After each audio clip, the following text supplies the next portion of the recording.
آپ فواد چودھری کا نام لینا بھول گئے۔ ہبا فواد نے عمران خان سے شکوہ کر دیا۔ ہاں جی، پاکستان تحریک انصاف کے ترجمان اور سابق وفاقی وزیر فواد چودھری کی اہلیہ ہبا فواد نے chairman P T I Imran Khan کے بیان پر رد عمل دیا ہے۔ ایک بیان میں ہبا چودھری نے پی ٹی آئی چیئرمین سے شکوہ کیا کہ عمران خان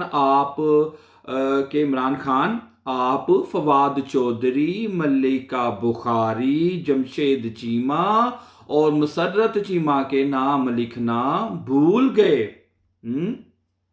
اس سے قبل عمران خان نے ایک بیان میں پی ٹی آئی کے وائس چیئرمین شاہ محمود قریشی اور سیکرٹری جنرل اسد عمر کے نام لکھ کر ان کی گرفتاریوں کو غیر قانونی قرار دے کر مذمت کی تھی۔ ٹھیک ہے، خیال رہے کہ گزشتہ روز اسلام آباد ہائی کورٹ نے فواد چودھری کو رہا کرنے اور پھر بعد ازاں کسی بھی مقدمے میں گرفتار نہ کرنے کا حکم دیا تھا۔ Thank you and subscribe.